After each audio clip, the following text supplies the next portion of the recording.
নমস্কার বন্ধুরা, welcome to my channel. আর এই ভিডিওতে আমরা ডিসকাস করব হিন্দি ছবি রুসলানের ওপেনিং উইকেন্ডের বক্স অফিস কালেকশন, পারফরমেন্স, আর জানবো ছবিটি হিট, ফ্লপ না অ্যাভারেজ। তাহলে বন্ধুরা, এই ভিডিওটা শুরু থেকে শেষ অবধি অবশ্যই দেখবেন। এটা একটা অ্যাকশন জনারের ছবি ছিল, আর ছবিটি মুক্তি পেয়েছিল 26 এপ্রিল 2024। আর ছবিটিকে ডাইরেক্ট করেছিলেন করণ ললিত ভুটানি, আর ছবিটিকে প্রডিউস করেছিলেন কে কে রাধা মোহন, আর ছবিটিকে ডিস্ট্রিবিউট করেছেন NH স্টুডিওজ। ছবি রানিং টাইম হচ্ছে অ্যারাউন্ড 139 মিনিট, অ্যারাউন্ড 2 ঘন্টা 20 মিনিটের কাছাকাছি ছবি। আর যদি আমরা স্ক্রিন কাউন্টের কথা বলি তো ছবিটি খুবই লিমিটেড স্ক্রিন মুক্তি পেয়েছে, কেননা 19 এপ্রিল থেকে 90% অফ সিনেমাস ইন্ডিয়াতে বন্ধ রাখা হয়েছে, বিকজ অফ নো মুভিজ নেই।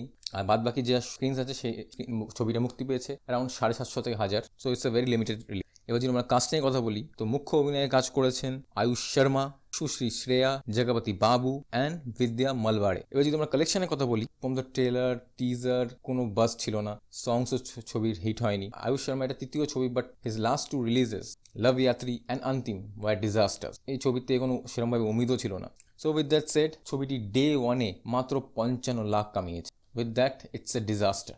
যেখানে আয়ুষ শর্মার প্রথম ছবি লাভ ইয়াত্রী 2 কোটি কামিয়েছিল ফার্স্ট ডে, আর আয়ুষ শর্মার দ্বিতীয় ছবি यानी অন্তিম সেটা কামিয়েছিল ফার্স্ট ডেতে 5 কোটি। দ্যাট বাট ওই ছবিতে the sultan of Bollywood Salman Khan ছিল। এই ছবিটি 1 কোটিও ছুঁতে পারেনি। So it's a disaster. First ডেতে ডিজাস্টার ঘোষণা, সেকেন্ড ডেতে কোনো জাম্প করেনি, মাত্র 75 লাখ কামিয়ে। থার্ড ডে সানডে সেখানেও কোনো জাম্প নেই, সেখানেও কোটিতে যেতে পারেনি, অ্যাগেন 85 ল্যাক্স। তো ওপেনিং উইকেন্ড ছবিটির হয়েছে মাত্র 2 crore 15 lakh. It's a shame, it's really a disaster. আর যেখানে ছবির বাজেট ছিল মোর দেন 25 কোটি। তো এটা তো ক্লিয়ার যে ছবি নিজের বাজেট রিকভার করতে পারবে না, প্রফিট তো দূরে থাক, অনেক লস হবে প্রডিউসার ডিস্ট্রিবিউটারের। আর যেই হালে ছবিটি যাচ্ছে তো ছবি নেট কালেকশন অ্যারাউন্ড 5 থেকে 6 কোটি করবে। সো মোর দেন 20 কোটি থেকে 25 কোটি ছবি লস খাবে। সো এটা আয়ুষ শর্মার লাগাতার 3 নম্বর ফ্লপ ছবি। It's a hattrick of flop. So he needs to choose better scripts.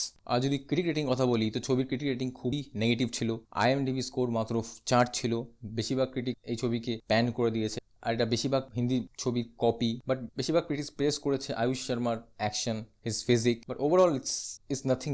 We have seen this kind of movie again and again. তো বন্ধুরা, আপনারা এই ছবিটি দেখে থাকেন তাহলে আপনার এই ছবিটি কেমন লেগেছে সেটা আমাকে অবশ্যই কমেন্টে জানাবেন। আর যদি ভিডিওটি ভালো লেগে থাকে তাহলে লাইক, কমেন্ট, শেয়ার আর সাবস্ক্রাইব করে দেবেন। Till then, take care, bye by.